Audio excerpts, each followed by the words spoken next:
Welcome to Unbound. You're here for conscious chats that go deeper than your Instagram feed, where we ditch the dogma but keep it real. So let's get unbound. Scarlett Vavasour, welcome to Unbound. Thank you very much. You're my sister, for those who haven't picked up on the surname reference there. And the reason that I wanted you to come on the podcast, and you've very generously agreed to do that, despite it being quite a scary proposition, is because when I thought about who I wanted to have on the show, and I was open to absolutely anything kind of coming into my awareness, you're one of the first people that I thought of. And the reason for that is, firstly, I think this is going to be the first interview that I share, and I think that we're so often fascinated by celebrities' lives and famous people, and that's who we're primarily hearing being interviewed a lot. And I think that there are people who are very quietly powerful, who are working through so many things in life, and they don't have the same resources available to them that celebrities or very, very wealthy people do. And this is really kind of what life is like for most people. And so this show is about getting unbound, and you have done that in some very significant areas of your life. And I think that that is very inspiring to me. And I know that a lot of people are going to find your story and what you've been able to move through and traverse and transform very, very powerful. And you have a lot of wisdom to share in this area, and I have a platform, so it seems like a natural fit for you to come in here, though this is the first time that you've spoken about any of these things, certainly publicly. So I really appreciate your courage and vulnerability in coming here to be with me for this. And you know, we've had kind of like, we're sisters, obviously. We fought a huge amount growing up, and your evil genius definitely got me a number of times.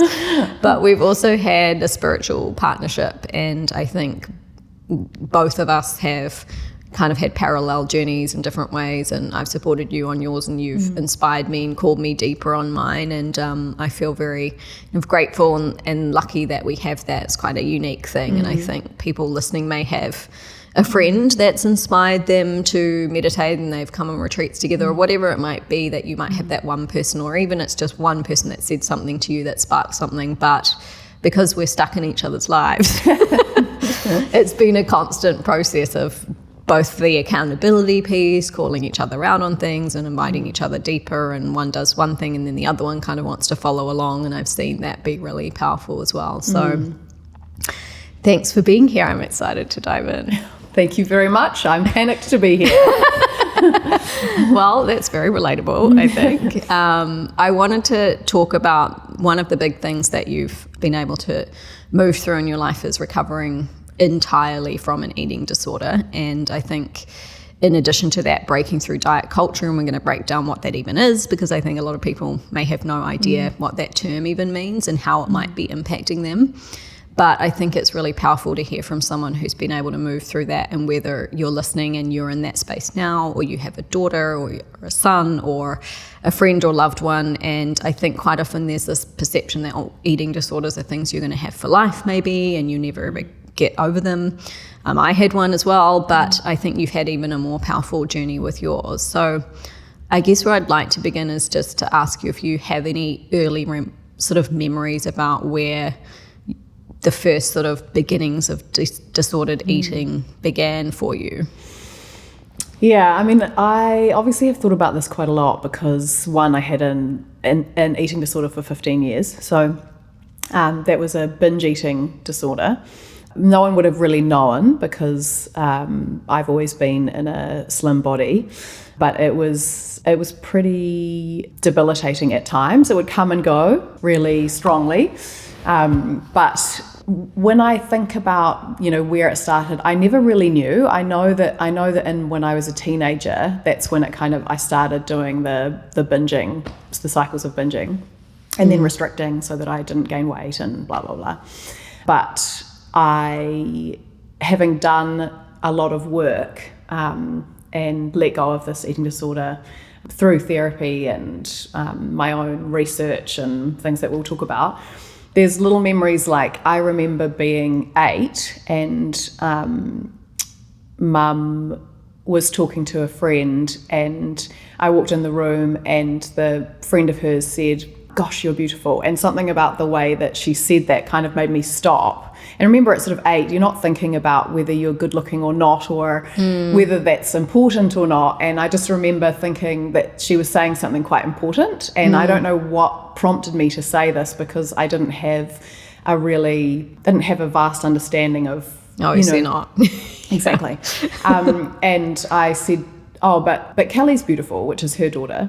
And she said, not like you, not with high cheekbones like that. And I remember walking away, because I didn't understand that there was this kind of culture of, the beauty ideal that was a good thing. I didn't understand that. But I remember thinking, so I obviously have something, and that's quite important, and other people don't have that. And that was a really early memory of that sort of stuff. Your usual, like, everybody talks about food and dieting and fatness, and everybody comments on that when they watch TV, and you listen to the adults around you talking about, weight loss or weight gain, and moralizing food. We moralize food all the time. No, thanks, I'm being good this week. Or no, far too much for me.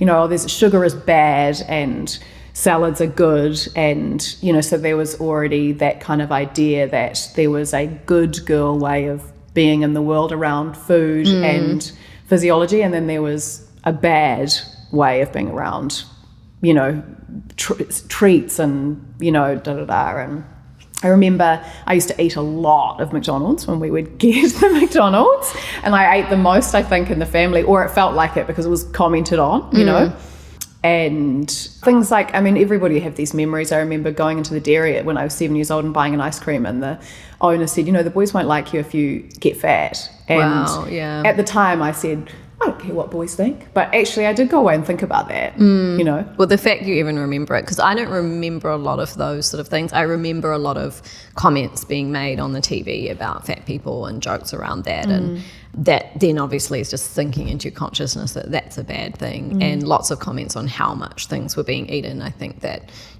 parents obviously have grown up through various of their own impressions around that stuff. So there was definitely layers of that, and what your parents' views of their own bodies were, and that all is kind of layering in at the same time.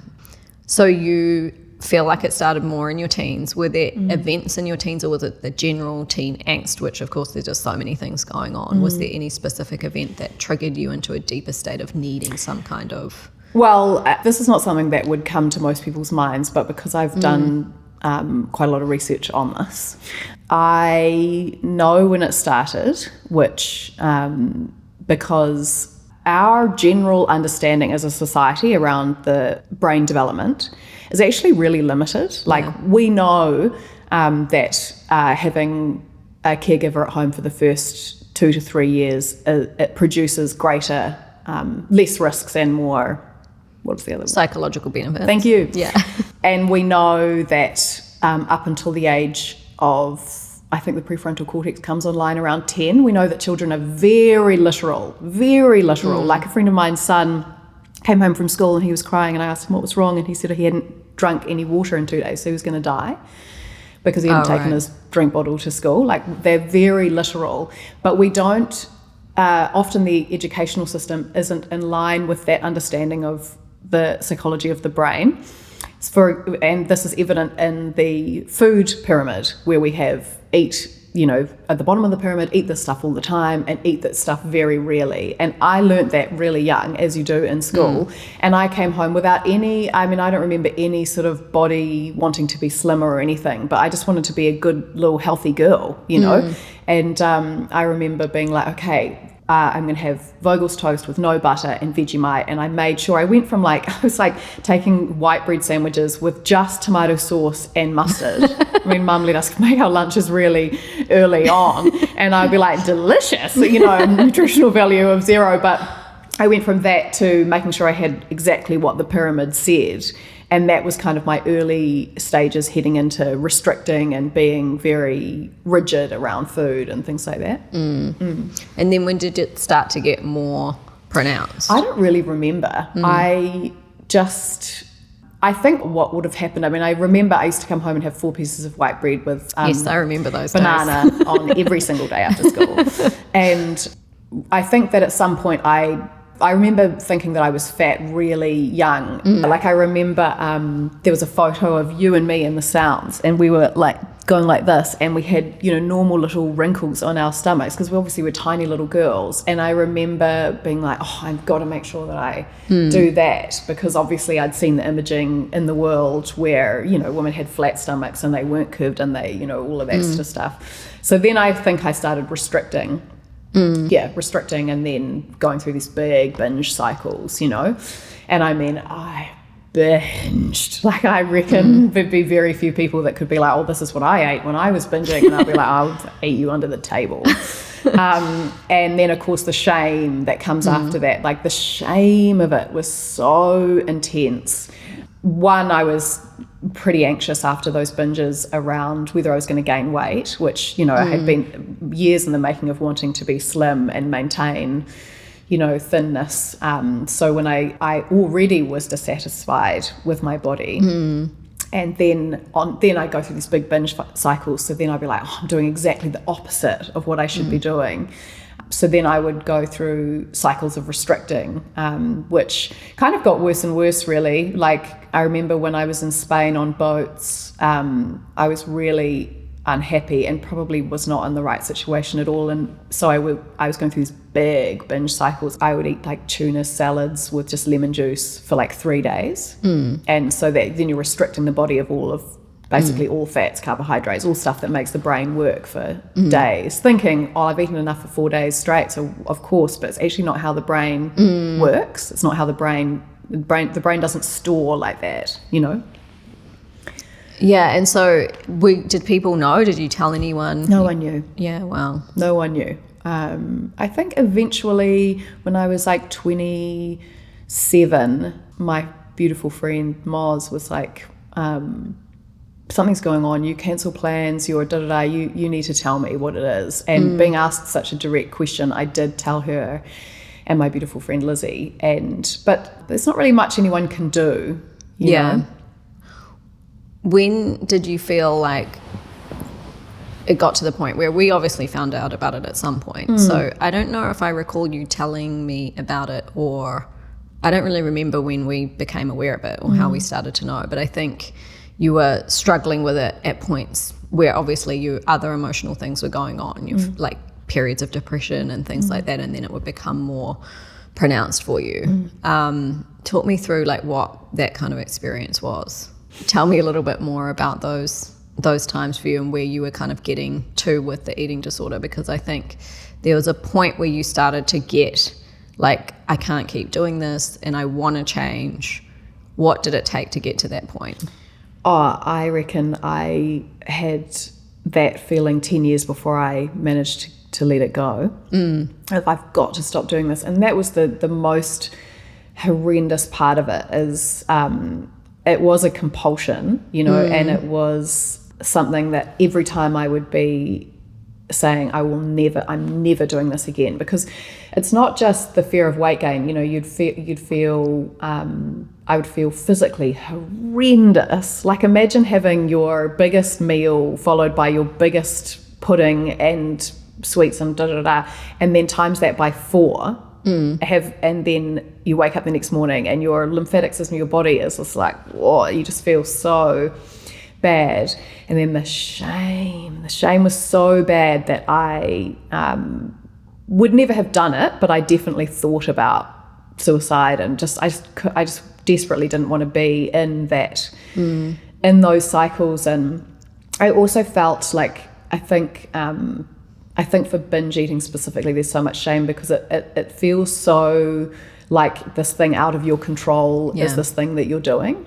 So what I noticed, which is that it got better if I had a boyfriend. And I think because I felt sort of excited about having, you know, love and connection in my life, and probably more motivated to, you know, look after my body, actually listen to what I've just said, to maintain what I thought my body should look like, actually. And so that led me to believe, as I'm sure lots of people believe, that it was all about love, getting and receiving love. And, you know, there's kind of this general idea that binge eating is all about eating the love you didn't get. Yeah. And so, as you said, I had a couple of bouts of depression and things like that, which my binge cycle would always get a lot worse during those. And sometimes even took time, like there's a couple of times where I stopped working and lived at home with mum and dad and hid from society, really. And, you know, one time I think I gained like 10 kgs in 3 weeks. And so much shame around it. So then I found myself in my 30s, my early 30s, and I was in a relationship which was a really unhealthy dynamic. And I felt quite anxious in that relationship. And I sometimes would apply, I mean, this is not something I would normally do, but sometimes would apply makeup a second time in in the day just at home. And when I left that relationship, I really thought about, you know, the fact that my worth was tied up into the way I looked, and I could really see that playing out in that relationship. And for about a month after that breakup, I was fine. And that's the thing about these binge cycles, is sometimes you can be fine. Sometimes I was fine for years. Like, you know, there was times where I didn't binge for like 2 or 3 years straight, but it's always there. All of that time was this moralizing of food, and I know what would be things that would make me likely to binge, like, or if I felt really full on what I considered, you know, stodgy, unhealthy food, you know, then I would, that would be danger zone for me. If I was really tired, that would be danger zone for me. If we went out with people and we had like burgers and things like that, I would then be like, oh, that's right, because tomorrow I will have just that. I'll just have like a light meal, and then I'll lunch and and then it's okay because I've got 2 or 3 days at home. So I you know, and I would be planning. There's so much thinking that goes into eating disorders. There's so much thinking. Like a constant thought. Like, I mean, I had anorexia, so it was different, but there was like constant layers of thinking about what you have eaten, what's coming next, and it takes away so much from your life. You can't really be present because you certainly can't be present with food, but you also can't be present with other people because you're constantly planning, thinking, your mind is ahead on all of those things. So yeah, exactly. There is, and there's just so much. There's just a very like slight tension around food, eating, exercise all the time. And I know that there's so many women that would relate to what I'm saying, that it's almost like kind of a calculation. You know, you're constantly calculating, you know, when am I going to do that, and to be what you think is the best version of yourself, or even to look after yourself. So I left that relationship, and for a month I didn't binge or anything like that, and I was kind of like, oh, phew, you know, there's always that was the thing, there was always this looming, like it could just take me over, and depending on what was going on in my life, it could be a couple of cycles or it could be constant cycles, you know. And so after about a month I went through a massive binge cycle, and because I'd left the community, the region, and him, I was in a new city, I was looking for work, so I pretty much had grieving to deal with, and also so many questions of why did I want to be in that, and etc. And then the binging started, and woohoo, it started. My goodness, it was so intense. And I was seeing a counsellor at the time, and he actually said to me, do you think that maybe we should look at getting you some other type of help? And at the time I was like, whoa, don't back out of this now, buddy. Are you cancelling me? Yeah, exactly. But I'm really grateful that he did, because what it made me do is go, okay, right, maybe I need some specialised help. And I had been reading this book it's called The Fuck It Diet, and basically the idea is, you know, that we spend so much time controlling ourselves around food that if we just went fuck it and ate whatever we wanted, then that you stop kind of moralizing and being controlling around food. I'm not describing that very well, but anyway, and I was reading all of these really interesting facts. So in 2013, the Journal of American Medical Association published the results of the study, which was aimed at resolving the question around our BMI and mortality rates, which in a nutshell is our fat killing us, was what she wanted to find out. And BMI has been used as this like standard measure of like whether you're healthy or not for so long. Yeah, your body mass index. Everybody would have been to the doctor and had their weight taken, and that's your body mass index. That's how they take that. So what she found was that it's something that's referred to as a U-shaped curve, and at the upper extremities of the curve, up here where the highest mortality rates were, there was extreme underweight and extreme obesity.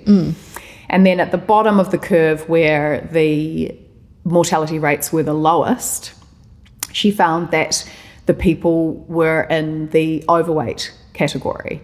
And then to mildly obese people pose no more health risks to them than people in the normal category.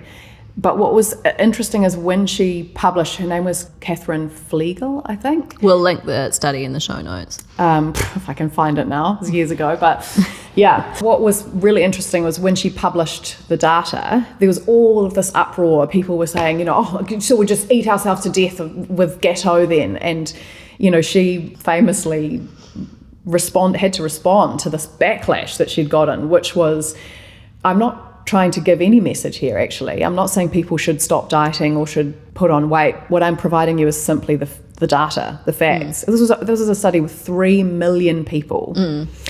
So fat's not killing us. Being fat is not unhealthy, which is what, because there's all this sort of moral, idea that being... Puritanism over the body size. Exactly. Yeah. And so people that...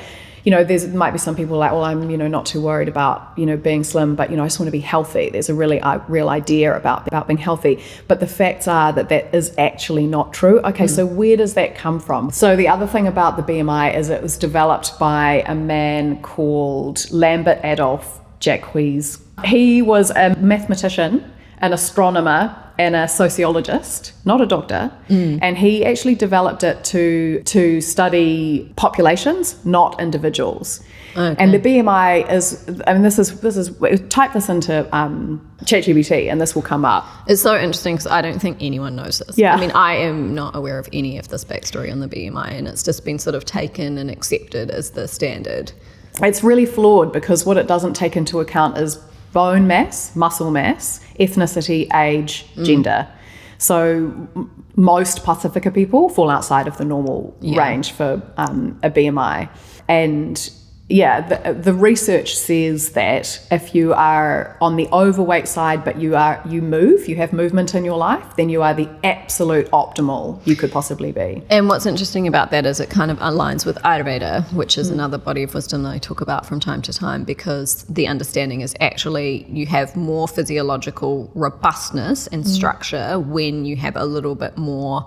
The most sensitive nervous system to illness is Vata dominant, which is the thinner, narrow, like my body type just naturally, if I eat naturally, ends up being obviously quite high Vata, and I had cancer and all of that because there's nowhere for anything to go. Like fat is actually, it pulls toxins into it, it stores things, it gives you that, and even just the body type being a little bit more robust. So actually the thin body type is on the end that's more likely to, and of course that we've got to take in all of those other factors, but it doesn't have the same capacity to offset that a larger body might have.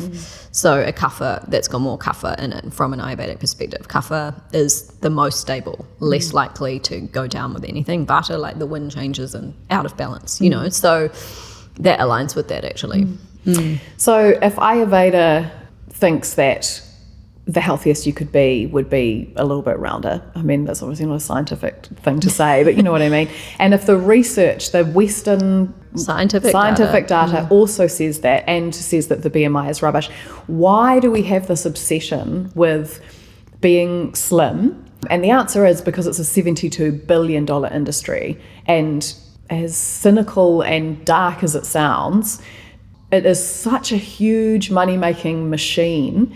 And if we all tomorrow, as particularly women, but this affects everybody, got up and said, well, I'm not going to feel dissatisfied with anything, with my body, with my face, with my anything, the amount of money that would be lost, So getting back to my story, I was already like learning about this sort of stuff, and I was like, whoa. And the other Why thing were is, you learning about it? Through what because means? I had my eating disorder, and so I was getting this counseling, and I was reading books on, you know, things that I could find. Honestly, I was really like, I've got to find a way to let this go. And once and for all, I remember saying, first of all, you were an inspiration. I remember saying, if Georgia can do it, Georgia's done it. She's let go of anorexia, so it is possible. And I think the biggest reason why I came on this podcast with a great deal of resistance was... I didn't force you. No, let's make that clear. Personal inside resistance was because I think people don't realise it's possible. And I don't mean just letting go of an eating disorder.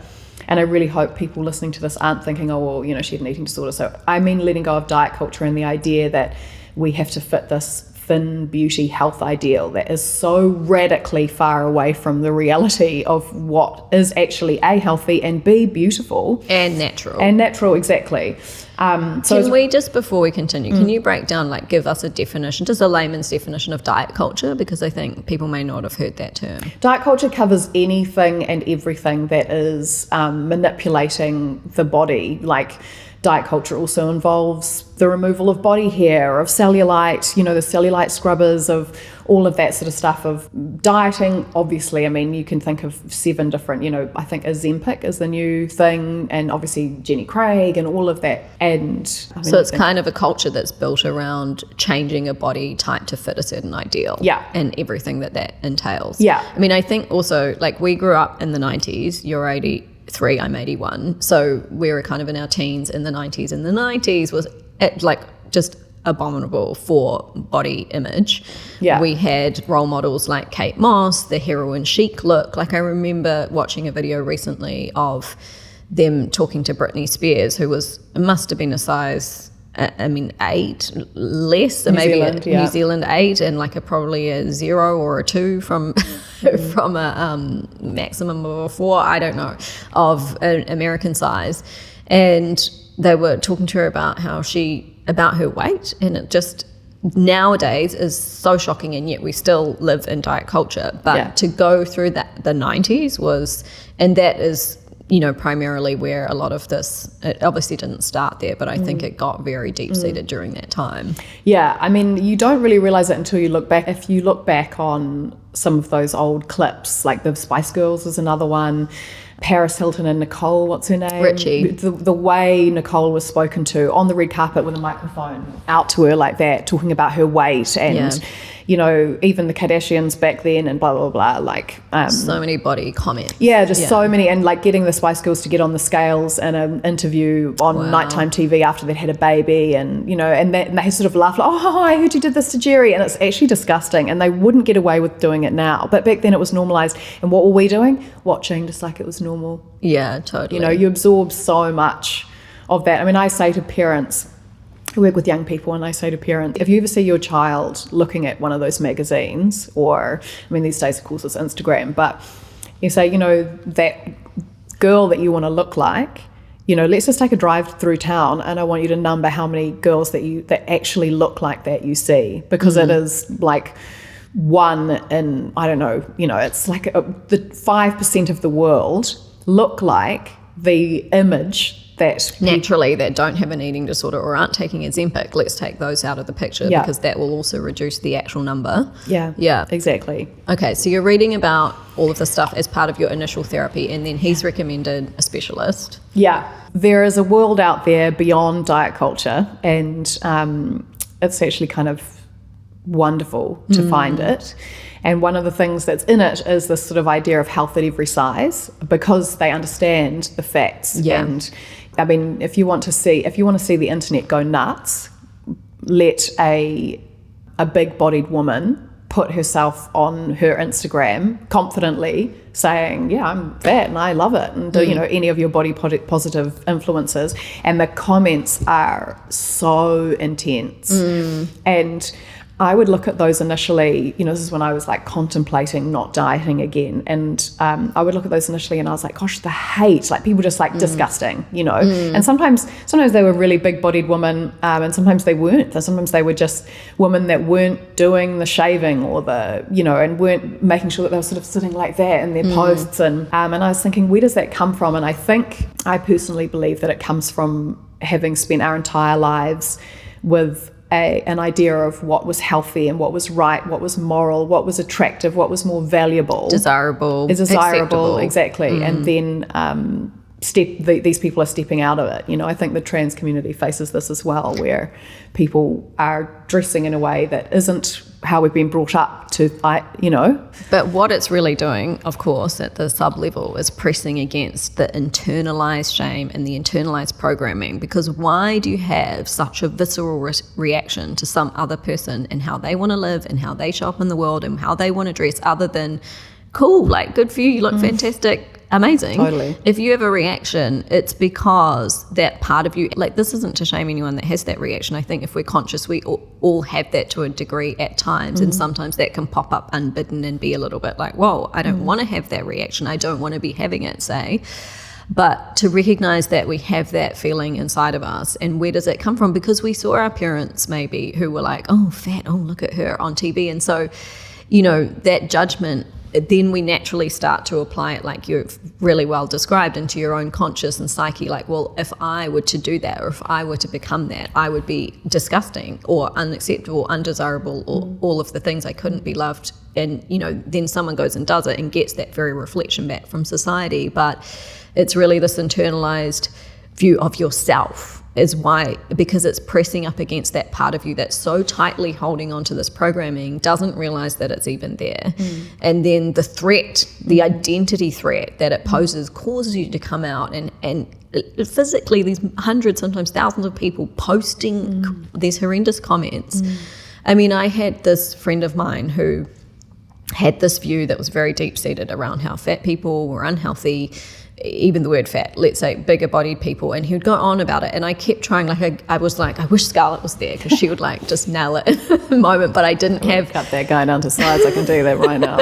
I didn't have the science and the data, because he just kept going with this message that's so drummed in, like fat is unhealthy, when he's not obviously willing to take ownership or awareness for his unconscious bias towards a certain body type. And I think he must have also felt that inside, that, you know, awareness of his own weight, and that it wouldn't be acceptable to move past it beyond, you know, past a certain level. So what we're really doing in this moment, with severe judgment and disgust towards another body or another person of any type, and this applies to the trans community, the queer community, people in different body types, skin colors, skin bags, whatever it is, hair, you know, body hair, body shapes.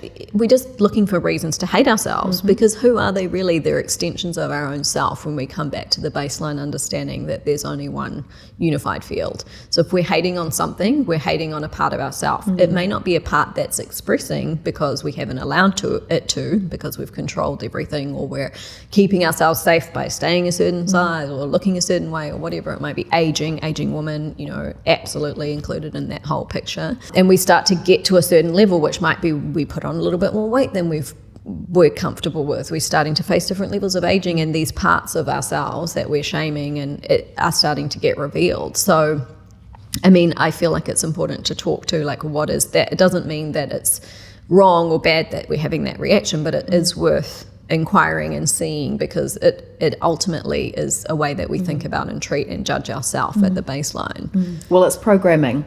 Yeah, we've all been programmed. But when you hit that programming, that's where the shame or the disgust is such a strong reaction. Yeah, I know. I know women in their 70s. You know, at that stage, don't you think you should just be able to just relax? And they're like, oh no, disgusting. Couldn't wear a long top. Disgusting old lady body. You know, and you're kind of like, when does it end? When do you get to relax? It doesn't end if you don't step outside. Exactly. So I was looking for a HAES-informed therapist, which is health at every size.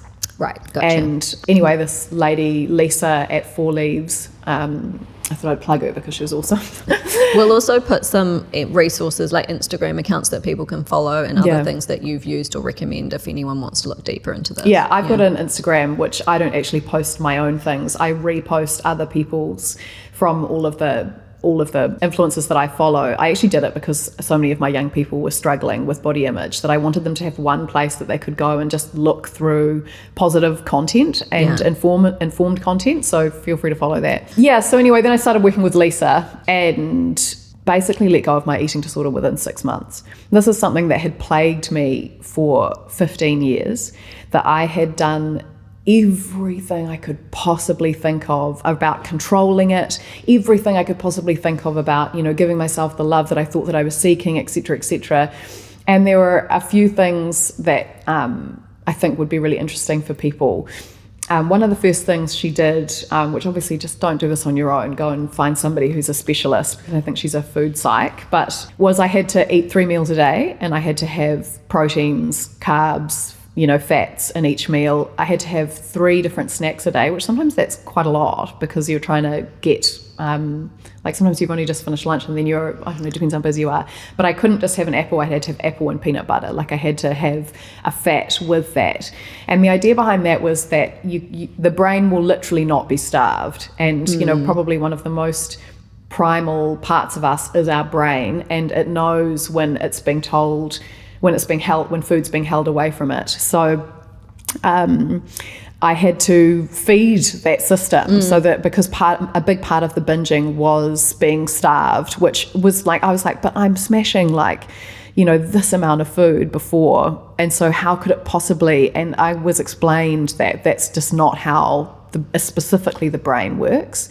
The other thing is that the idea of saying no to some foods was really, that again for the brain is something like, well, I'm never allowed this, so I'm going to have that now. The whole moralizing of food, which I definitely had. There's a thing called orthorexia, which is about, it's not so much about eating disorders. It's obsession with health, right? It's obsession with health, yeah. So, I'm going to have dates instead of sugar. I'm going to have, I'm going to make sure that's unprocessed. I'm going to, and all of those organic and which I think I went through that, post-anorexia, which is quite a common shift, and it's sort of a sneaky one, because what we've actually got is underlying set of trauma that needs to be addressed, and then you've already kind of been working on that piece but hadn't quite got to the eating disorder, but sometimes people haven't done that piece. And then there's also a type of personality that's got a certain capacity for obsession around something and a certain capacity for drive. And when you shift that drive, and that's one of the things that I really see in you, is that you've shifted the drive towards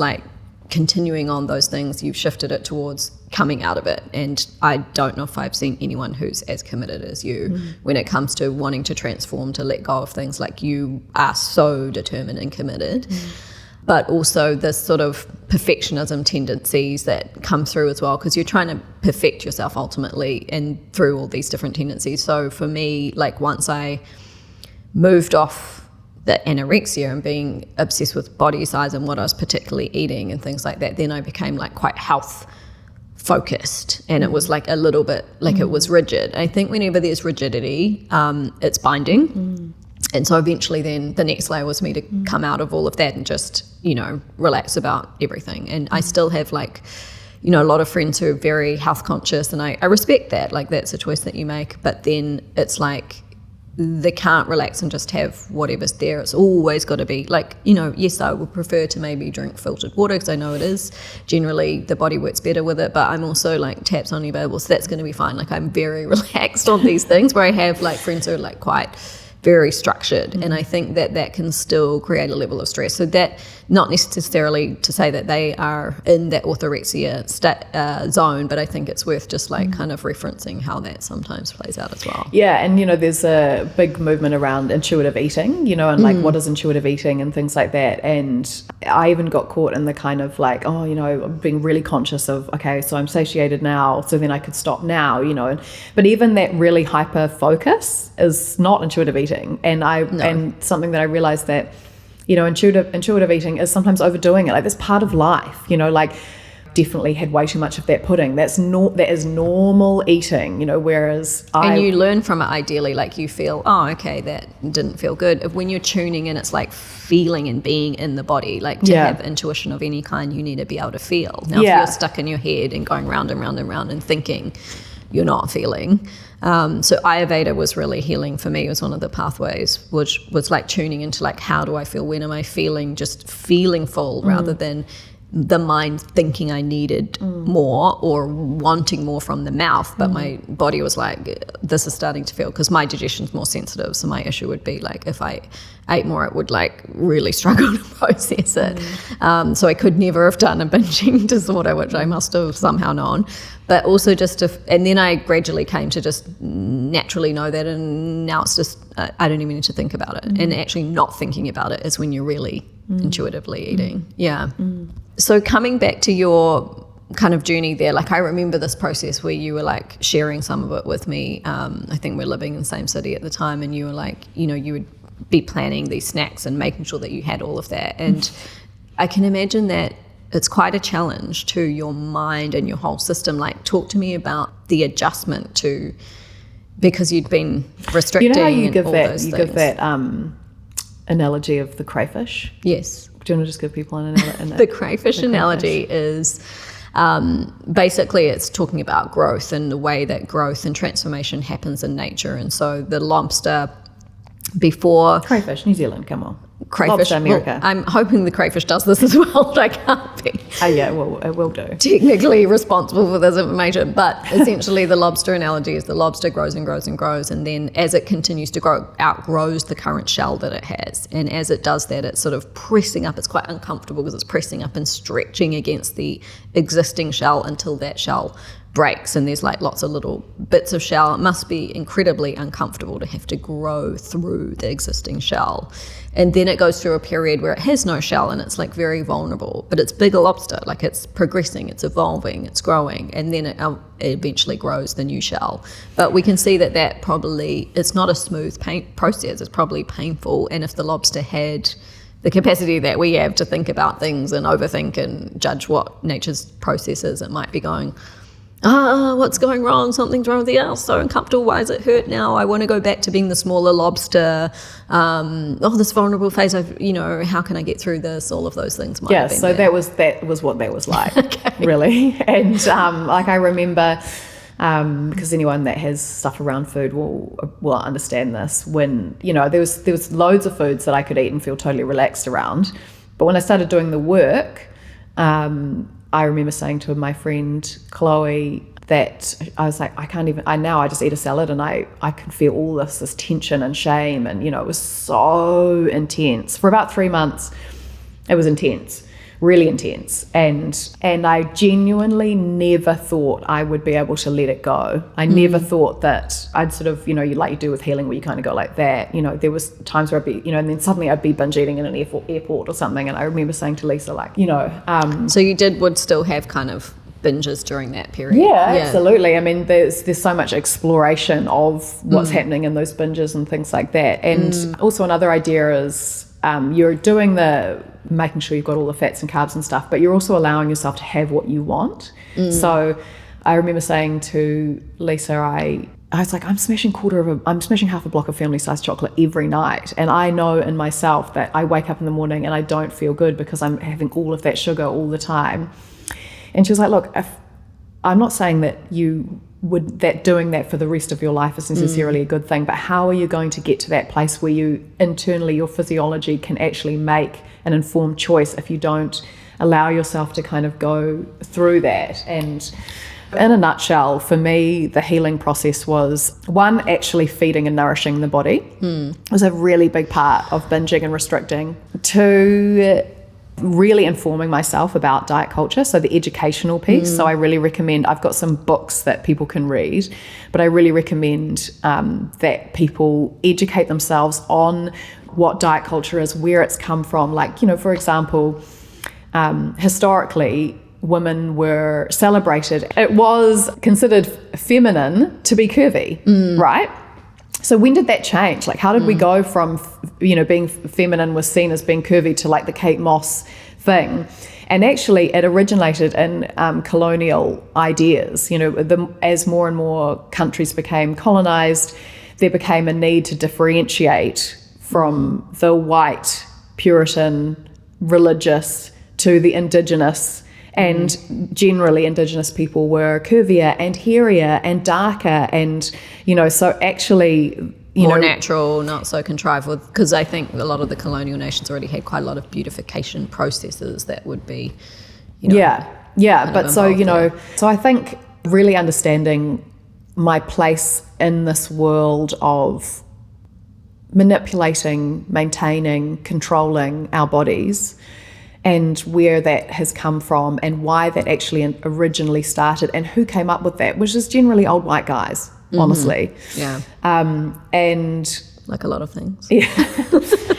It started from this essentially surveillance from old white guys that were due to make money off our insecurities, or the colonial idea of, how can I distance myself from indigenous peoples and things like that, which is obviously gross. And then that's led into all of those ad campaigns, and we all know the 50s ad campaigns where, they're just outrageously talking about, weight things, and, women should be this, and, women... Please your husband. And exactly, and, ironing and reading a book and at the same time, and all of those wild things that they portrayed women as. Then the thing about surveillance, if anyone's studied that at uni, is eventually you self-survey. So it starts from up here, and then... So what do you mean by surveillance? It's just this what is normal and what is appropriate and what is seen as more moral, more valuable, the optimal, the ideal. And that started, as we've discussed, from all of that colonial and white men, blah, blah, blah. Then it comes through the ads, and, and you see it everywhere, billboards, magazines, all the models, all the people that are on TV, blah, blah, blah. And then eventually the messaging becomes so embedded within you that you now think that. Yeah, you absorb it and identify with it. Yes. I mean, everyone's going to be like, of course we know that. Actually, I think when you hear that, I'm already thinking inside of myself, yes, we might know it as a concept, but it does bring forth oh, that's interesting, challenging some of just the innate thinking that we might have. And then we find ourselves looking in the mirror, and we never just stand in front of the mirror like that, do we? We look like that, and we're looking for all of the imperfections that have been fed into us, whether that be bags or wrinkles or cellulite or body hair, or all of these things that are so normal and so beautiful. And we pick those apart and we feel shame about them. And I used to know a guy that worked at Foot Locker, and he said that every time he fitted a woman for shoes, she said, "Oh, I'm so sorry about my feet."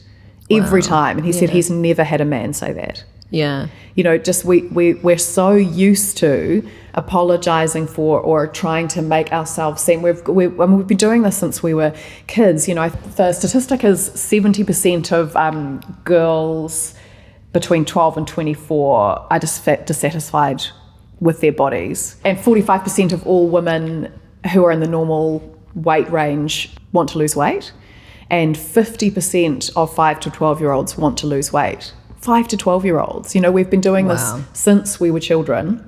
So I came to a point in my recovery, which was also recovery from diet culture, where I was like, okay, I made the decision. I was like, right, with all of this information, / the fact that I have been suffering from this eating disorder and these bouts of just terrible shame, I'm never going to diet again, which was really massive. I'm never going to do anything to maintain my weight or to drop it in any way.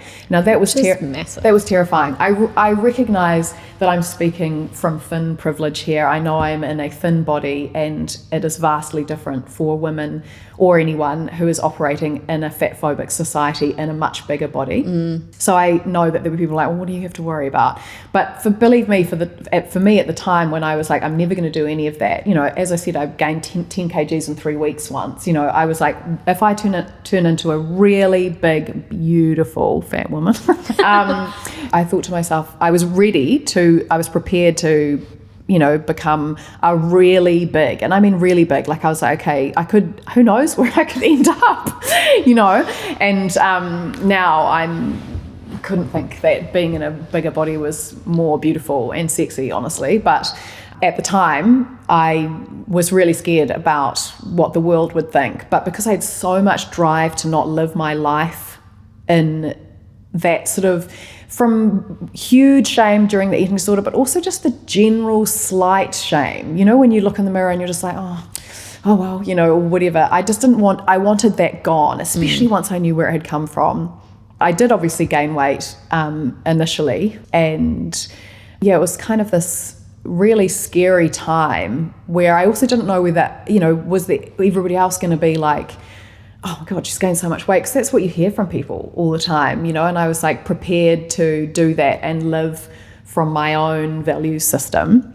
And what I realized in that time, which I almost feel like at a loss to, I feel like people will hear this and they'll be like, yeah, but I wish I could give them an experience of this, is, you know, that saying, the only opinion that matters is your own. It's actually true. Yeah. The only opinion that matters is how you see yourself. Which is very hard to get to. It's very hard to get to. So, because what do we do? I've got so many friends that I talk to about this journey and my journey, and every time people are like, yeah, you know, they're all like, fuck yeah, you know, they're all so on board. But I think there's one friend who has really gone on a journey to deprogram herself. And I think the reason for that is that people don't really think it's possible. Like, how could they really truly stand in front of the mirror or be at the beach in, you know, what society says is not the beauty ideal and feel totally relaxed? And I am here to tell you that it is so possible. I want to ask you about, I think it's thinking it's not possible, and it's also not really wanting that because of the fear. Like, that's what holds a lot of women back, is the actual fear of like what I will feel like and how I will be judged and what the experience will be. I don't really want that experience. Yeah. So therefore I'm going to continue maintaining. Totally. That's the main thing. I went through this phase where I was like, okay, I've got all of these, I know what I think, and that's all fine, but what about everybody else? Yeah. But what I was saying before is, actually, if you really properly deprogram yourself, obviously it's not like you're looking at yourself and you're like, damn girl, you know, like sometimes you're just like, okay, that is how my body looks. Yeah. That is where things are, and that is who I am, you know. Acceptance. Yeah, exactly. Body acceptance. And if you truly get to that place within yourself, you actually don't care what other people are thinking and feeling. And honestly, it is I live in a magical fantasy land that I never thought would be possible. I don't think about food. I don't think about what I'm showing, or if something's come out of place, or if, you know, I've gained weight or lost weight. I don't notice anymore. I used to be, I was acutely aware if people gained or lost weight, because I was acutely aware of my own weight loss, muscle, different shaping, if I was doing a bikini body challenge or something like that. And now I don't see any of that stuff. I had a friend recently been like, I've been put on so much weight. And I was like, and then she was like, well, yeah, none of my clothes fit at all. And I was like, God, I just don't see that stuff anymore. Like, I've actually stepped out of the rat race, and now I hear it everywhere. Yeah. And it's not just, you know, people that are diet focused, you know, or trying to lose weight or trying to maintain youth. I work, as I said, I work with young people, and I had a fellow youth worker who definitely is not trying to lose weight or focused on his appearance, be like, oh no, I'm trying to be good, and he picked up a meat kebab instead of a sandwich or something like that. That normal that we would say that around young people, because that is being good. That is being good, you know, whereas... So what would you say to someone who brings up the argument, well, that is the considered healthy choice at the moment with the information that they have at the time? So they don't feel like they're dieting or that they're trying to control their body image. Like, this guy feels like maybe the sandwich, we might be talking about carbs, we might be talking about, you know, processed white bread or whatever else is in that. So what would you say to someone who's bringing up the argument, like, what if it's just about health?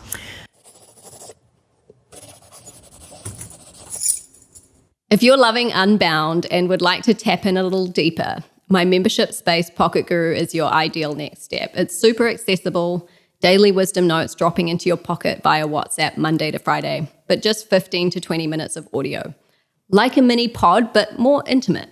Hear how this wisdom really comes to life in the context of real life niggles. Ask your questions anonymously, listen on the go, and join a vibrant community of over 200 members. I'd love to see you inside by the link in the show notes, or via my Instagram bio @GVMeditation. I would say everybody should do exactly what they want to do and they feel to do for their body. That is body autonomy. Like I've got mascara on today, and you could argue, if she's fully into this, then why would she have any of that? Because I like it. I like the feeling of shaving my legs. I don't feel ashamed if they're not shaved. Yeah, I love that. I would be very conscious of the messaging you're putting out into the world, and to understand that we live in a soup of this fake beauty health ideal that marginalizes almost everybody in some way, and I think what am I, 43 now, I hear it in this sort of age group so much, because I think, around your sort of mid 40s, 50s, you probably go through an aging spurt where you suddenly are letting go of that really youthful appearance, and you're entering into, looking older. And for those people that are in that age bracket, forgetting about eating disorders and all of that sort of stuff, when you are thinking to yourself, you're thinking, how do I look more aged than other people? Do other people look less aged?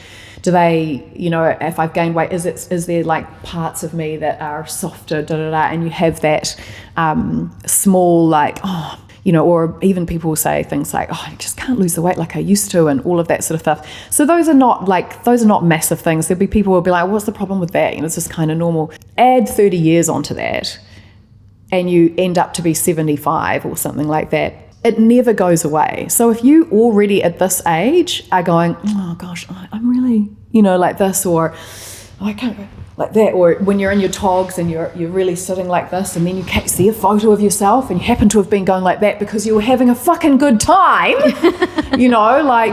What's going to happen when you've spent 30 years feeling a little tiny bit of shame or tension around the way you look? Where are you going to be within yourself? And why are we buying into it all? What I'm saying is that regardless of what you think you could never feel okay about, you so can. But it takes a lot of programming, a deep deprogramming, and actually doing the work. What I was saying to you before is, I have loads of friends that are like, yeah, I totally, oh my gosh, absolutely, when I talk about this stuff. But people don't actually do the internal deprogramming. One, because it's so normal. It's just so normal. And two, because they just don't, I don't think they ever think that they could feel confident in a body that they weren't controlling or maintaining or all of that sort of thing, because other people would notice. And I am here to tell you that it really, if you believe that, which sounds like such a I love my fridge statement, but if you really do that deprogramming, you really can live that life. I just wish I could help people to understand that that's possible. Well, I want to describe that life. So, because we've talked about like what it takes and maybe what it is and what it isn't, but I would love to know, like, what does it feel like to be, you've gone through, 15 years of an eating disorder, an entire life of programming within diet culture like we all have, and you've come out the other side and you are now having this very different experience. What is that experience? Like, that is probably the most inspirational thing for people. Imagine never worrying about any of that stuff ever again. Imagine eating what you wanted. I eat what my body feels like eating. Yesterday I had Cocoa Pops before dinner. Imagine never worrying about any of that stuff ever again. Imagine being in a body that you had no concerns about the way your body might age. You're not worried about the lines that are going to come. You don't catch yourself in photos and go, oh gosh, I look kind of, whatever it is. I see like how much of a good time I'm having now, Is there a freedom in that? Oh, it's just total magical freedom. I'm at the beach, I'm thinking about the sand, the sunshine, and being with my mates. I'm not thinking about pulling my togs up or sitting in a certain position or, feeling uncomfortable in any way. I'd like to know, it sounds like you're more present as well. Oh, yeah. Like, I remember that first Christmas after I'd let go of the eating disorder, and you and Rosie both at separate times said, you've been so great this Christmas. And I was like, yeah, because I'm not consciously manipulating or trying to, especially Christmas. It's like, rife for, overdoing it or whatever, and thinking about exercising all the way through it and all that sort of stuff, or whether or not I would end up in a binge cycle, and just letting go of all of that sort of stuff. But letting go of the eating disorder was one thing, but I think stepping out of diet culture is just a magical fantasy land for me. And obviously I've never felt more sexy in my life ever.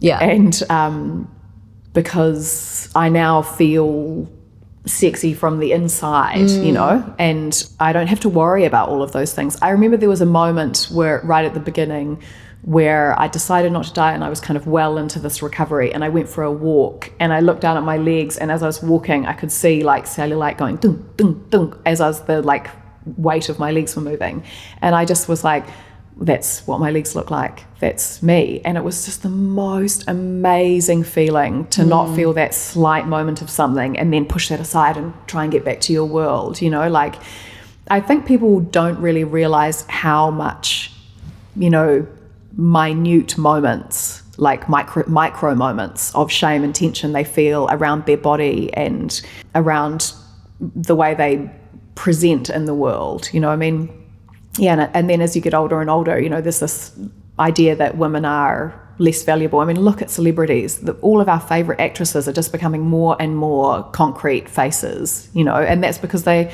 say they don't get the roles because it goes to younger women, you know.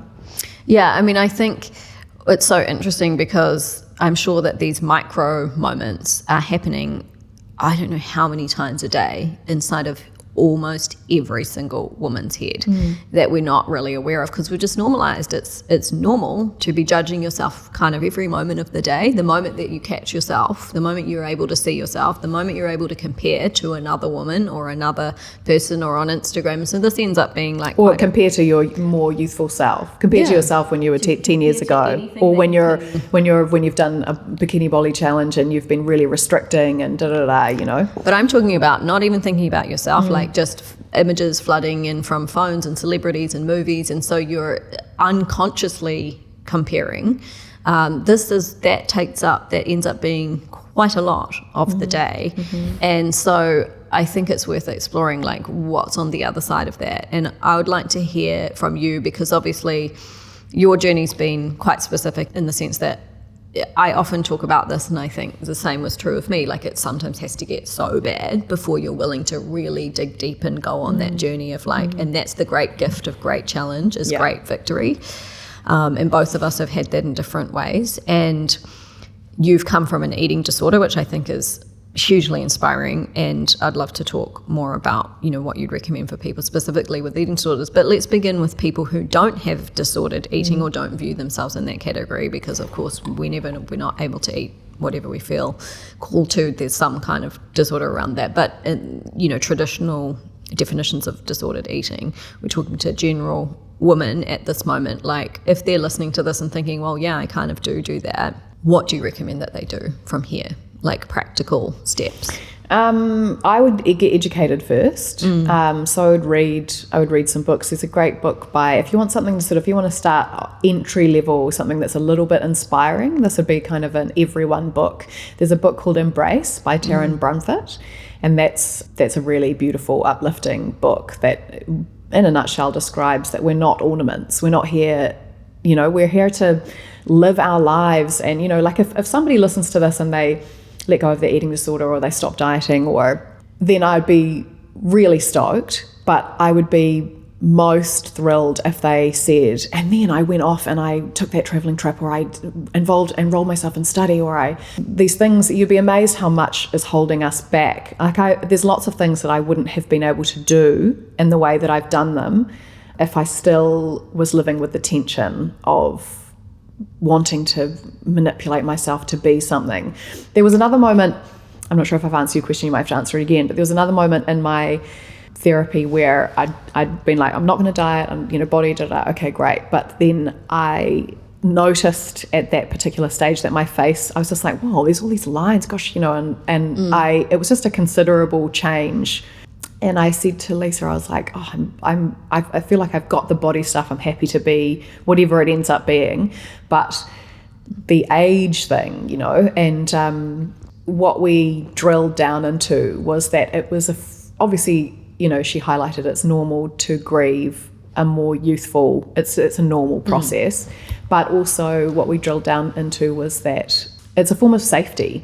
you're safer, Yeah. you're more valuable, and it's safer in More society, acceptable. more acceptable to have a more youthful, beautiful face. And once I realized that, all the things in my life which have been keeping me safe are not keeping you safe. What I was trying to say before when I was talking about when you get to 75, when does it end? So let's say you spend your whole life, there's lots of women that'll be like, it doesn't really bother me. I don't have an eating disorder and I don't feel that much shame about it. And I keep myself in good shape and it's actually, I feel good and healthy and la, la, la. But you get to 75 and you've spent almost your entire life trying to fight a process that is inevitable and slowly but surely thinking you look worse and worse and worse. And if you think like that, if you think that, you'd like to maintain the youthful face and the la, la, whatever it is, when you're 75, there's no way you can look in the mirror and think, wow, beautiful, that's me. There's no way. You will try and dissociate yourself from the idea. You'll be like, you might be an acceptance, okay, that's fine, but you will think you look a lot worse than you did when you were younger. I'm not going to think that. I will not, I have never felt more beautiful. As I get older, I will feel more and more, and I will live this life and I will move and behave in the world as though I am beautiful and as valuable, if not more. I've never felt more fantastic than I do at this age, and it's just getting better and better as the confidence grows. Did you know, I read the other day, it's Instagram told me this, so it might not be true, but I read the other day that there's only 2 species in the world that goes through menopause. One is whales and 2 is humans. And in the whale community, do you know who becomes the leaders? The menopause whales. I know, the matriarchal society. Yes. Yeah. Anyway. And so ironic that used to be an image, like the beached whale was like the term that was often used as well for like bigger bodies. It's so interesting. I think what you describe is so true, but let's come back to, so say people are like, right, I get that, what can I do? Because how can I get to a position where I'm judging like every aging stage, every wrinkle, every grey hair that I find.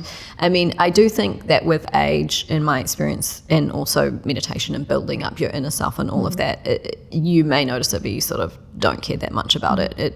It's noticing and it's not overtaking, whereas there's spectrum there where it can really become quite a binding effect. I want to know, like, the point where you've got to, where you can look at yourself in all these different phases, whether it's grey hair, new lines, getting older, whatever, however your body shows up, and also the other bodies that you see where you're like, that's beautiful. And I know I've seen you like look at, bigger women and you're like, I love that ass, I love that, I think everyone will agree with me when I say, when I meet a really lined woman, really lined, I always think, oh my, she's so beautiful. Yeah. And I know there will be so many women listening to this, they'll be like, I'm exactly the same. And yet, and why is that? Because of the programming. Yes. So we know why. So then how can we... Got it. Moving on to how. How can we move? Like, yes. I just want some practical takeaways. Okay, so right. We've got the book Embrace, which I think is amazing. We're going to go 2 categories. One is the cost-free category. Yes. Because amazing. Healing is actually a privilege and often only for people that can afford it. So we'll do cost-free and then we'll do cost. So cost-free is educate yourself. You would be amazed once you see through the matrix, properly see through it, how much your thinking will change. So as I mentioned before, read that book Embrace. If you have any sort of disordered eating, or you did even when you were younger, there's a really good book called Body Positive by Megan Jane Crabb. Trigger warning, I've heard that some people can find that triggering, but I didn't. But she ends up hospitalized, but she comes out of that, and there was just so many. That was a real turning point for me, reading that book. Another thing is when you see bodies that don't fit the beauty ideal, this sounds really simple, but I used to say inside my head, don't say it out loud, to that person, you are deserving of love and belonging.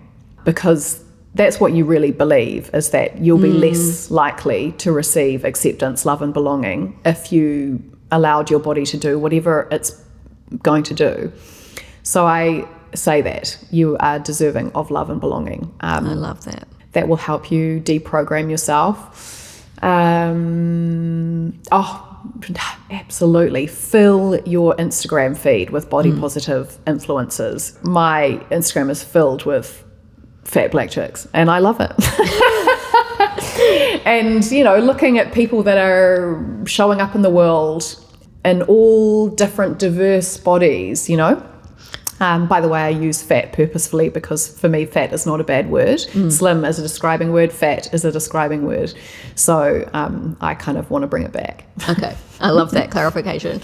I think it's also a beautiful practice to become aware of your own judgments, whether it's of yourself or others. And this can help reveal programming where you're like, oh, I'm judging this about myself or about a person that I've seen, and to soften that view towards yourself or your other. And that's why your example of you've softened that internal voice by immediately moving into offering love, which could also be applied to yourself in those moments, instead of just skipping past these moments where you look at the wrinkle and you look at the different changing body after having a child, or whatever it might be. That's a massive process for women. And the thing is, our bodies as women particularly are in flux. They're so fluid, which is so amazing because we are such an incredible process in nature's great dance. And so even within a cycle, a 28, let's say, cycle of 28-day cycle of the menstrual cycle, the body is changing, it's getting more fluid retention or whatever it might be. So we have to by nature be adaptable around our own bodies. So if we can lean into that adaptability and take those moments as opportunities to deprogram or become more conscious or just become more loving, I think this is about more love, really. And I think a good place to start is when you say, oh, there, look at that, and at yourself, to say, that is what my body looks like. That's a nice place. Because, actually going to, I love that, is maybe a reach for some people forever. But that is what my body looks like. It is normal to have lines. It's normal to have discoloration. It's normal to have cellulite. It's normal to have hair. It's normal and beautiful to have tiger stripes on your stomach after you've given birth to your babies. And there wouldn't be a woman I know that doesn't try and hide those. Mine are going to be out. That's what I'm telling you.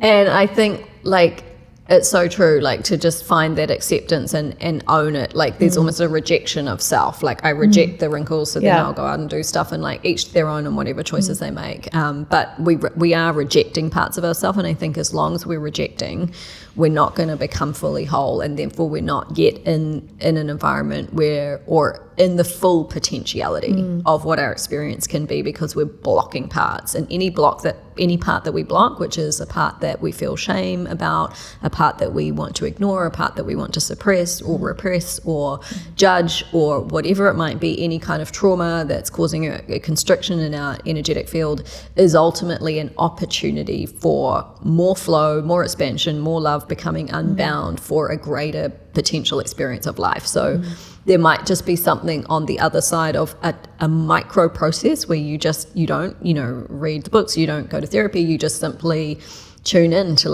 how are you speaking to yourself on the inner plane, and listen to other people, more acceptance, listen to what other people are saying, and ask yourself, what are you buying into with that? I like that. I know of 13-year-olds that their mothers have enrolled them into strength training. What are we saying here? Obviously there's the health argument, but we've disproven that with the research that we talked about in the beginning. So really, what are we inviting for young people? And just understanding that, most 5-year-olds have thought about, or 5 to 8-year-olds have thought about their weight or bodies or whatever. And I remember Rosie saying when she was 5, she said, are my thighs fat, when she's sitting on the toilet, and how they spread out, just as they naturally do when you sit flat on the toilet. And we were a little bit older, and we were all freaking out, oh my God, she's getting and of course she was, because we were all, including our mother and the whole female lineage, was very concerned about appearance. So that was, I remember she was 5.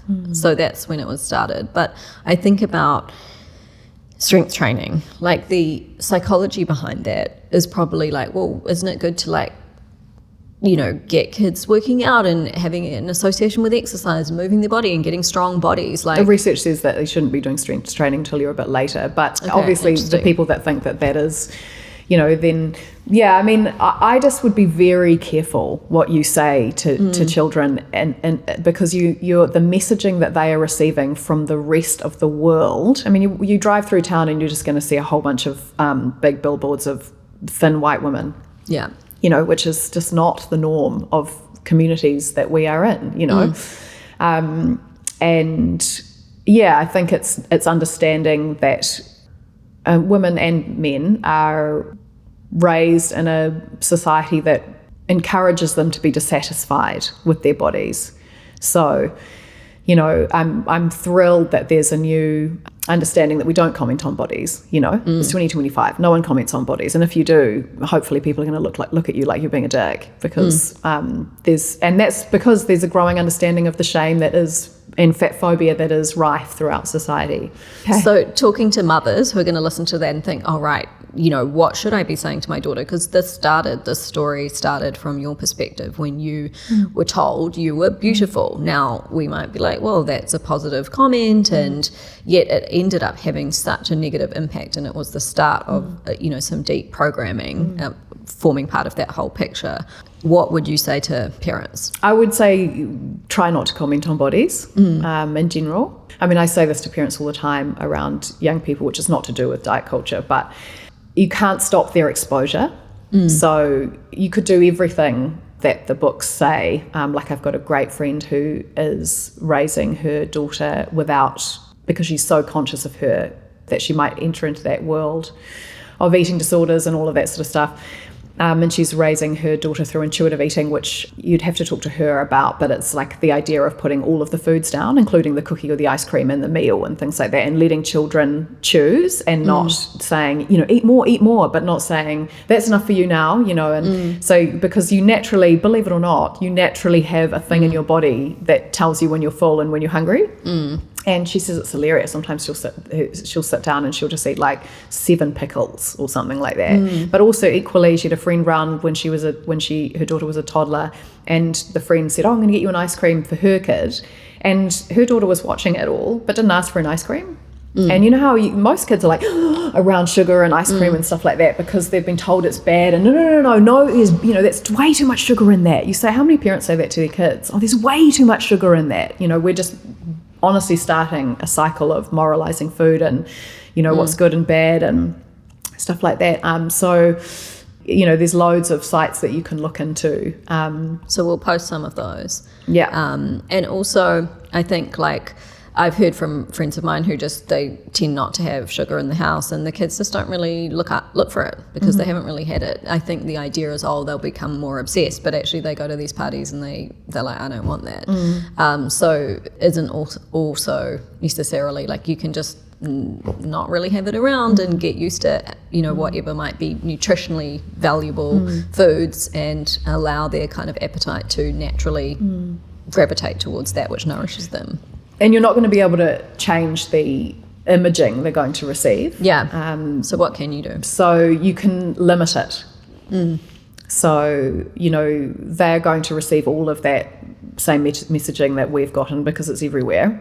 But you can't stop them seeing it and absorbing that, but you can limit their exposure to this, and you'll appreciate this. It's about sort of exposure, your nervous system exposure to that sort of stuff. So making sure that you are also going outside and doing things together and playing games and going to the beach and spending, contact time and conversation time and outside in the sunshine, feet on the grass, and so just limiting screen time and exposure to that, so that their body and nervous system grows up with a larger percentage interacting and being outside and being with whānau and learning how to cook, and that is the norm, and then a little bit of all of the evil stuff that they will see, And what about, I know within my friend group at the moment, teenage girls, like they're far more exposed to naturally, just because of the way the world is now, to beauty, makeup, they're really into that stuff, and it's kind of a difficult question because that's what they find fun, and you can't, it can be socially excluding if you're not, because they want to do different looks on each other and do the nails and all that is like quite a big thing at the moment. the difficulty I know is often, like, some of them have tried like certain not allowed phones or don't have phones yet or not allowed social media, etc., and then or messaging apps, and then the child will come and say, I'm losing my friends over this and I feel excluded, and that's actually causing more damage. Is there anything that you would recommend around that? Because I know there's also a part like, are we becoming too attached to appearances? What can be done there? For me, it would just be about education. Like, I think a lot about what the types of conversations that I'll be having with my child, and I'll be saying, I mean, if it was a magazine, they don't have those anymore, but Instagram, TikTok, all that sort of stuff. I'll be like, show me the girl that you want to look like, because escaping this completely is really a pretty irrational ideal that young people are living in that soup. Yeah. So they're going to think that stuff. Okay, show me, and they'll all have 3 or 4 sites of women that motivate them to look the way and then I will say, okay, let's go drive through town. And I honestly want to do it with a group of my kids' friends. I want to be like, here, take all of your phones or camera if you don't have one, and I want you to take photos of as many women as you possibly can. And then we're going to go home, we're going to look at how many of them actually look like that. Like, how realistic is that? And another thing I want to do with my daughters is play the game of how many women are in this movie. Cool. And how many of them have names? Great. And how many of them have speaking parts? Because sometimes there's women around, but they're not a named character, and they don't have any lines or proper lines other than, what should we do now? And just sort of help them understand that we're projecting a reality sometimes with media, with movies, that is totally inaccurate, and we have a choice on whether we buy into that stuff or not. Yeah. I'd be really saying, makeup, nails, fun, cool, do whatever you want, like, all that stuff can be such beautiful expression and fun and things like that, but if you are feeling shame, I want you to think about, you're buying into this. I honestly would be telling them about the colonization of bodies, and I will be explaining all of that stuff to my kids. Yeah, amazing. So before, you mentioned this is the free path, and then if someone does have some resources and they feel like they want to invest or they need to invest in sorting something out for themselves or making some progress in a particular area, then therapy with a specialist, would that be? Yeah, I would look for a health at every size informed specialist. If you have an eating disorder, go and see an eating disorder specialist. Beware, a lot of them aren't HAES informed, which means that lots of people will heal the food side of it, but mentally that will be there. So they will have gained weight or whatever it is, they will still be well in diet culture, which is just asking for those cycles to repeat. And I would learn to meditate, obviously. I always say to people that meditation and therapy is like a rocket, having that, it's industrial strength stress release, really. So an expansion of consciousness beyond where the bound consciousness was before, where all these problems arose. So it's supporting you taking in new information, absorbing it, making changes, wanting to be more conscious. And body work. I just what does that mean? Just whatever is going to put your nervous system into a relaxed state. Sometimes that's breath work, which you teach. Sometimes that might be acupuncture or massage, or it can be quite a tender time when you're stepping out of this. And honestly, you think it's that kind of feeling that I have now, where I'm like, wow, it's just initially it's the lobster without the shell. Initially, you're suddenly in the world without any of the things that keep you safe. Or if I'm working out all the time and I'm managing my health and then I'm being a good girl, and also I'm safer than I am when I'm just not doing anything. There was a phase that I went through that I missed the feeling, because you kind of get I'm being productive and I'm doing something good for myself. I'm ticking the face box, and the body box, and the health box. I'm doing these things that are good for me, that are establish me in the world in a positive way. And I was kind of like, I'm not doing any of that, and I feel a bit like, where is that nice little high that I would get from? But again, you then ask yourself, okay, so what am I buying into? Because you're really buying into a lifetime of drip feeding yourself tiny amounts of shame. So it's terrifying, but moving out of it, but it is a world of freedom and space and presence. I love that, like truly getting unbound. You mentioned earlier there's a number of things that you've been able to go on and do as a result. And I think we might come back and revisit some of those because I think a take two might be valuable on some of the other amazing journeys that you had. But perhaps you could just talk to like what you feel you've been able to go forward and do, because this was kind of the first building block before you went on and made some really other major steps. Why do you think this? What were you able to do, and why do you think this piece enabled you to go down those pathways? Oh, well, I went back to study. I went and did a degree. I think falling in love with Nelly, who, for people who don't know her, is a woman, which I'd only up until that point dated men.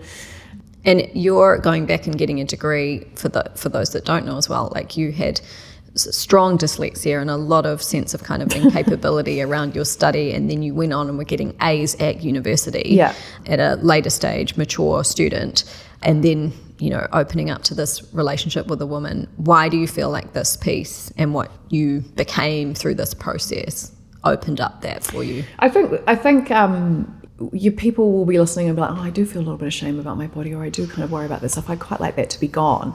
But what they don't realize is that if you deprogram out of that, that thing that the world has told you should feel shame about, if you let go of that, you're turning towards yourself and your own inner world, your own inner value system, like in a really big way. So, even things like coming on this podcast, I might sound, well, who knows what I sound like, but I was honestly panicked. Like I said to Nelly last night, excuse me while I go and vomit in the toilet.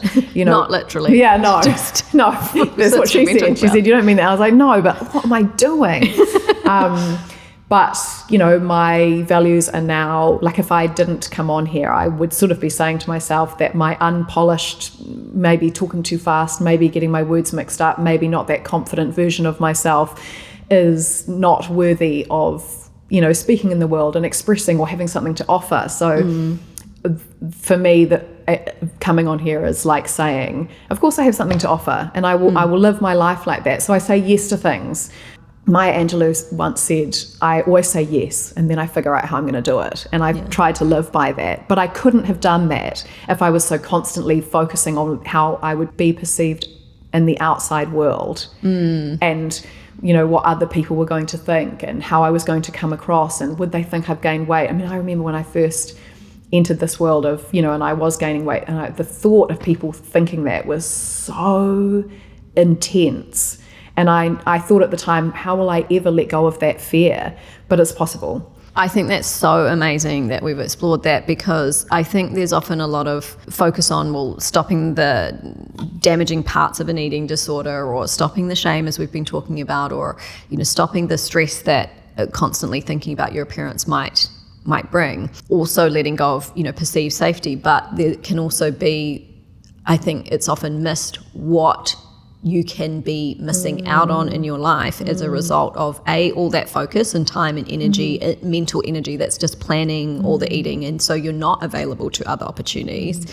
The concept of appearance, you appear everywhere that you go, right? So that's why even this podcast is appearance based, or how you are perceived, and all of these things can tie back to, because the whole breaking through the entire structure and programming that you did through that whole journey has actually just bled into all these other areas of life, like taking on something like becoming a mature student, going back to uni when you had so much fear, and yet because so much of you wasn't consumed by these parts, and you were starting to value your own inner guidance and your own inner system, and be able to move with that more rather than being kind of locked in that prison that it was holding you in.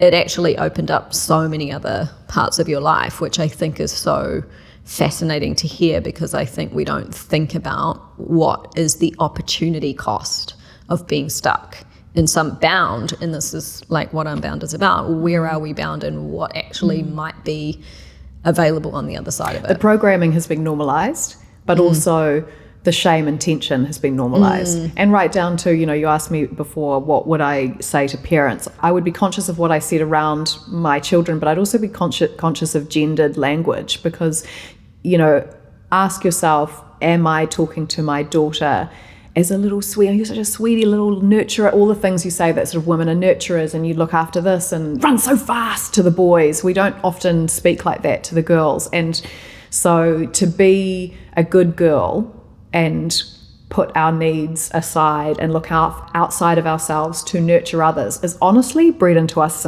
from before we can talk. So that idea of kind of feeling a little bit tense and doing something outside of ourselves for the greater good is like second nature. It's taking away so much. It's taking away value. It's taking away trusting yourself. It's taking away the capacity to show up as your natural self, natural expression. Maintain boundaries. There's so many wider pieces than just diet culture and just appearance. Yeah, that is the answer to your question of why it's impacted my wider life so much. And I use how I got through this with other stuff I want to let go of. Like, for example, when I was first stepping out with the eating disorder, and I would eat and I would feel these tensions, I would just be internal talking, saying, it's okay to be satiated, it's safe to eat, this is the road towards recovery, and I would, initially when I'd say that internal talk, which I would be like, this is having no impact. It's like saying that's green, that's green, that's green, when it's yellow, it just isn't, it's just not. But eventually the deprogram does take hold, and when it does, it's really fun. I remember that too I just sort of came out of my eating disorder by myself, actually, because I just got to that point where I'm cold, I'm shivering, I'm like, it just feels sick and awful. In front of the heater all the time. all the time, and I don't want this anymore. And then I just naturally, without really realizing what I was doing, was swapping my inner determination onto coming out of it. And I was quite young. I don't really remember when this was, early 20s or something, or late teens, somewhere around there. And, I was doing that. Like, I used to have this sensation where I could feel my thighs growing, and I was like, that's not real. It's okay to be, warm. It's okay to be fed. And, eventually, again, it started to take hold. So it's so true. Thank you so much for sharing your story. Like, there is just so much gold in this conversation. I also just want to talk to, like, sometimes these deep conversations, powerful conversations that I'm thinking of several others as well that are coming. This idea of being triggered when you listen to something, and it's something I talk about in a few of my spaces, that it's not necessarily a bad thing, because all it does is show you some areas where there is something for you in it. And if we don't get triggered or challenged, and I personally invite that to myself as well, and Scarlett challenges me every time, like if I say something, she's like, don't say that, don't talk to yourself about that, but it's good because it makes me think. So I think when we're being triggered, it is making us think, and it's inviting us. It means there might be a high possibility available. It may not be that you might listen to this and be like, I don't want to do any of this. That's totally fine. There's nothing to be done here. But it's okay to feel a little bit of discomfort where you might be like, oh, I've done that, or I've said that, or I am doing that, or I am experiencing that. It just is starting to shake up that part of you inside that you may actually be in the process of moving beyond or expanding beyond. Like the lobster's getting a little bit bigger, and we're feeling like a little wedge of that shell cracking. And so the idea that that's bad is, it's easy to just watch stuff that never triggers us. And sometimes that's also valuable if you're doing a lot of work and you just need to tap out for a while and read some fantasy smart or whatever it might be. Go for it. But it's also not a bad thing to just feel a little bit of discomfort and see yourself in some parts of these conversations, because I think it can create an opportunity. Any final words from you, Scarlett? Thanks for the opportunity. When I was really panicked last night, and then when I was driving here, I had this moment where I thought that eating disorder and the shame around it used to be this just terrible thing in my life that I had to keep hidden, and that I, no matter what I did, I couldn't get out of it and things like that. And it's become something that's really served me. Like, it's been it sort of speaks to what you were just saying about people being triggered. I use how I moved through that to move through the other things that come up in my life. And I actually feel really grateful because I had that eating disorder, because it was so intense. I had to find a way out of it. And the result of that was actually stepping out of the rat race and living a more present, free life. So I think the gains are so much wider than we expect, and that's why I love exploring these different vehicles. Ultimately, whatever your area of challenge is, this conversation can be applied to any area of challenge. It might be completely out of this topic, because wherever we're being crunched down, it might be loss of a loved one, abandonment of parents, it might be all kinds of different things that you experience in life. But where we get crunched down is the opportunity to expand beyond where we would have ever even have got to if that had not happened to us. And so that each and every soul is on its own pathway to growth and expansion through its own unique vehicles. And I think this is a story of hope and possibility and opportunity, and will bring a lot of inspiration to people, particularly those that are experiencing or know loved ones that are experiencing like significant impacts from disordered eating and diet culture. So thank you so much for overcoming your own fears and being in here. I knew it was going to be an amazing interview, and it's exceeded all expectations. There's so much wisdom and beautiful authenticity, and just so many little nuggets for everyone to ponder. And we will put a lot of resources. I think I've mentioned, we've mentioned so many resources we're going to pop in the show notes for you to go deeper as and when it feels you feel the call for that. Thanks, Scarlett. Thank you. Let's go have some lunch. Thanks for getting unbound with us today. We'd so appreciate it if you could take a moment to leave us a review and to share this episode with anyone who you think could benefit. It helps us to keep these conscious conversations flowing. Don't forget to subscribe so you don't miss an episode. See you next week.